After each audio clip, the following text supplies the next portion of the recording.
네, 소개 말씀 감사드립니다. 저는 운동권 출신 아니고요. 81년생으로 모든 운동권들이 이미 모든 운동을 마쳤을 때 대한민국 산업화 민주화가 모두 이루어진 이후에 태어난 그야말로 MZ세대입니다.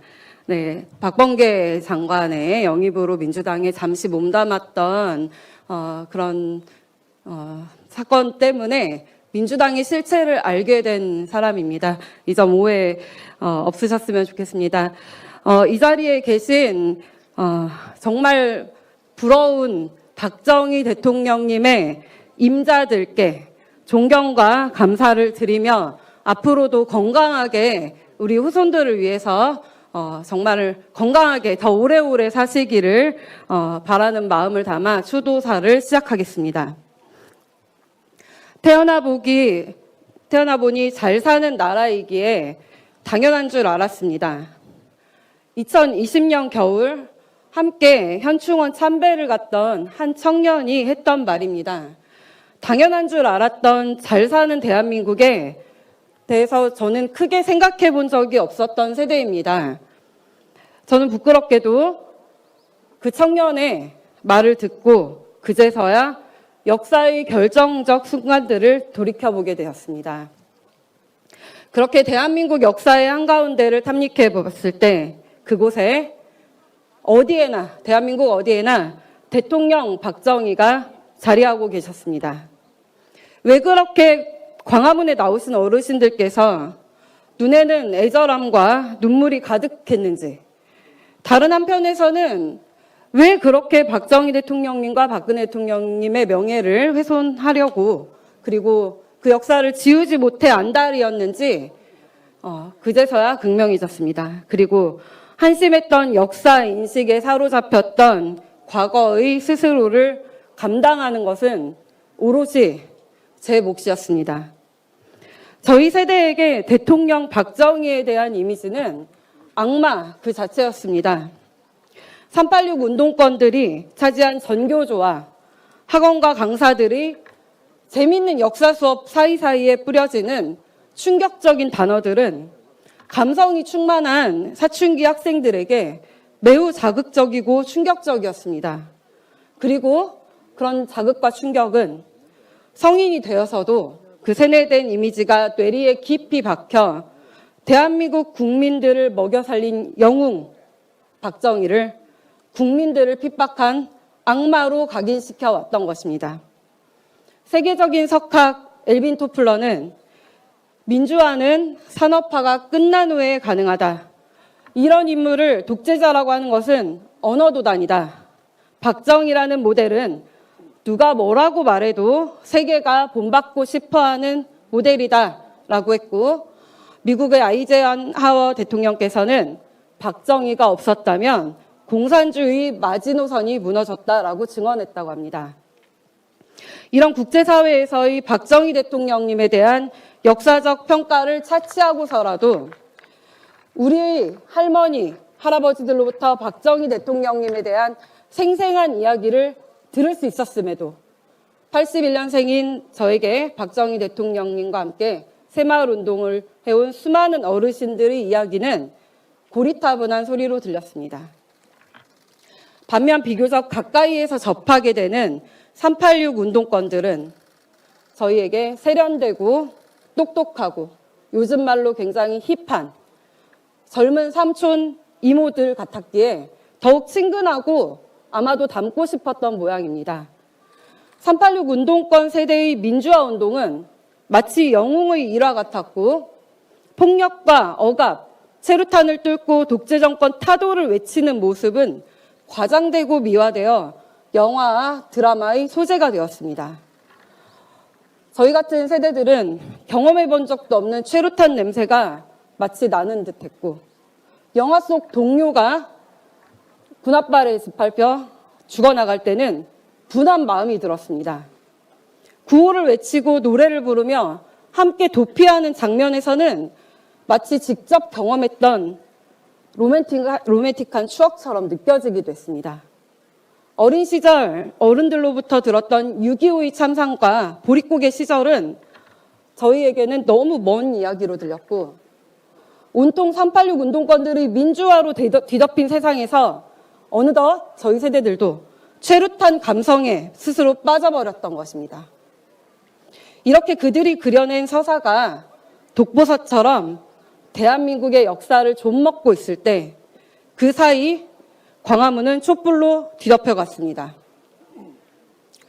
인권, 환경, 여성, 반일, 반미 다양한 버전으로 분화되고 진화해온 종북 주사파들은 자신들이 주창해온 교리와 달리 일은 하지 않고 기업을 협박하거나 정부의 혈세를 빼먹는 기생충 같은 행태를 저질러왔습니다. 그들은 온갖 부정부패와 축제를 위한 범죄를 저질러온 범죄단체에 다름없었습니다. 태어나 보니 잘 사는 나라이기에 당연한 줄 알았습니다. 재작년 현충원에서 만난 청년의 말처럼 어쩌면 저희 세대는 박정희 대통령님의 피를 깎는 노력으로 일궈낸 눈부신 산업화, 그리고 산업화를 기반으로 세계 어느 나라보다 빠르게 진행됐던 민주화가 모두 완료된 이후에 태어난 세대여서 아마도 지금 우리가 누리는 자유와 풍요로움이 당연한 줄 알았던 것 같습니다. 그런데 말입니다, 박정희 대통령님.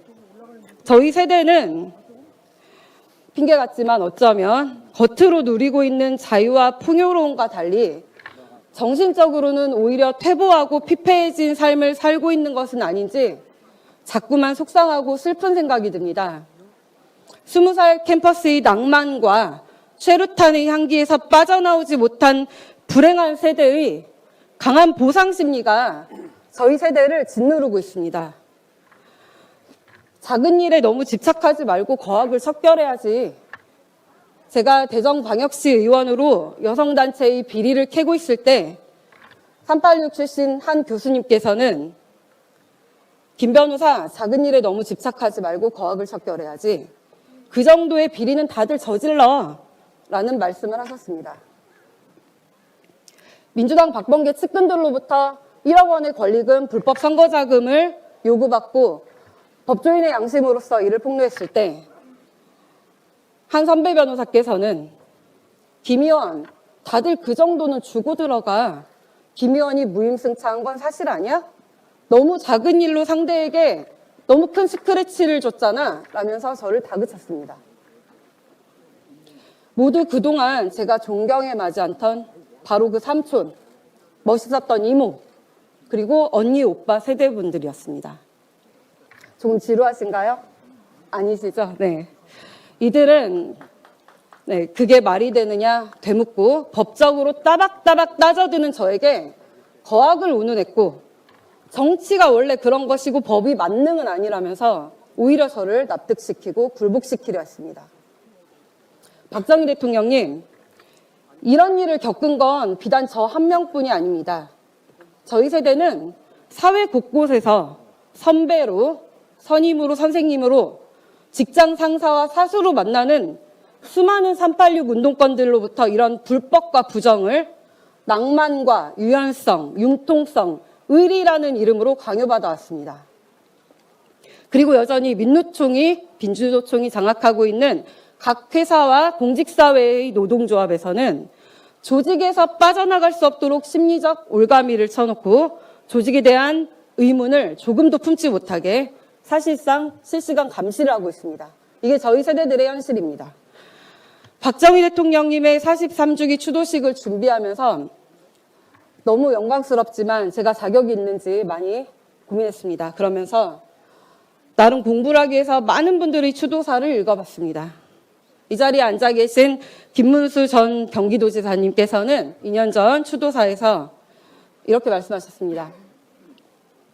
경부고속도로가 히틀러의 아우토반처럼 독재 강화의 수단이라는 운동권 선배들의 가르침대로 저도 반대했습니다. 라며 자기 고백을 했습니다. 저희 세대가 캠퍼스와 사교육의 현장, 각종 노조와 시민단체에 포진하고 있는 386 운동권 잔재들로부터 못된 생각을 주입받았듯이 강성노동운동가였던 김문수 지사님께서도 운동권 선배들로부터 틀린 생각을 주입당했던 것 같습니다. 맞습니까? 네. 가장 게으르고 쉬운 정치가 대중에게 혐오와 두려움을 심어주는 것이라 합니다. 김문수 지사의 그 시절 선배도 저희 세대의 선배들도 정치를 빙자하여 혐오와 두려움을 선동한 것입니다. 이런 나쁜 정치는 인류 역사와 함께 해왔습니다. 그리고 이들은 여전히 원자력, 원전의 공포선동, 반일선동을 반복하며 자신들의 정치의 도구로 대중을 이용하려 합니다. 조금 더 하겠습니다. 네. 그런데 제가 태어나기도 전인 1973년 전 국민의 과학화를 외치시며 과학관을 만드셨던 박정희 대통령님은 이들과 달랐습니다. 경부고속도로를 건설을 반대하며 들어눕는 자들 앞에서 배고픈 국민들과 함께 잘 살아보세를 외치시고 새마을운동을 하셨습니다. 공포선동과 혐오선동이라는 쉬운 정치를 뒤로하고 우리 국민들께 과학에 기반한 희망선동을 하셨습니다. 박정희 대통령님께서 원자력, 수력, 조력, 탈탄소 정책을 가장 먼저 하셨고 지금 이렇게 푸르른 대한민국 아름다운 산하를 우리에게 물려주신 산림녹화 사업과 시술을 하셨습니다. 서울에서 부산까지 이어진 국내 최초의 고속도로 양옆을 50m씩 남겨놓아 미래에 확장될 기틀까지 만들었다는 부분에서는 소름이 돋았습니다. 저희 세대는 이를 잘 알지 못했습니다. 부국강병이라는 기조로 경제를 우뚝 세우고 국민들이 식량 걱정을 없앴으며 최첨단 무기로 북핵의 위험을 차단하는 지금의 강군의 기틀을 만들 수 있게 한 게 누구였는지 그야말로 가슴 벅찬 감동이고 지난 역사가 아닌 앞으로 한 발 더 도약할 수 있는 기회로 보였습니다. 반대로 가장 가난한 나라에서 고생을 했던 할머니, 할아버지들께서 가장 부유한 나라가 된 이 시점에서 광화문에서 젊은이들의 손가락질을 받으면서 꿋꿋이 태극기를 흔드시는 이유를 알았을 때는 눈물이 앞을 가렸습니다. 박정희 대통령님, 오늘 이 자리에서 저는 몇 가지 약속을 드리려고 합니다. 81년생인 저부터 밀레니얼 세대, MZ세대라고 한답니다. 저는 MZ세대의 한 사람으로서 산업화와 민주화에 대한 공도 없고 책임도 없는 이미 자유롭고 풍요로운 대한민국에서 태어난 세대로서 저희 다음 세대에 절대로 공포와 혐오를 선동하며 나쁜 정치를 가르치는 일을 하지 않겠습니다. 선배 세대의 틀린 이념과 가스라이팅을 책임지고 끊어내겠습니다. 다음 세대에 우리 세대의 게으름과 무능함, 무식함을 포장하고 합리화하려 가르치려 하지 않겠습니다. 다음 세대에 우리 세대의 활동을 공치사하며 보상받으려 하지 않겠습니다. 정치권에서 고질적으로 반복해오는 지역과 세대의 이념 갈라치기 선동을 하지 않겠습니다. 막상 유신 세대로 불리는 김문수 지사님과 같은 분들은 박정희 대통령님의 큰 뜻을 뒤늦게 깨닫고 그 뜻을 이어나가고자 하는데 여전히 30년이 넘도록 20살 캠퍼스 낭만과 최루탄의 향기에 빠져 거기서 헤어나오지 못하는 불행한 세대인 우리 선배 386 운동권 일부는 정치권에 남아 철진한 이념 선동을 반복하고 있습니다. 저희 MZ세대가 이 불쌍한 386들을 스스로의 굴레에서 자유롭게 빠져나오고 해방될 수 있도록 그리고 진정한 민주화를 이룰 수 있도록 노력하겠습니다.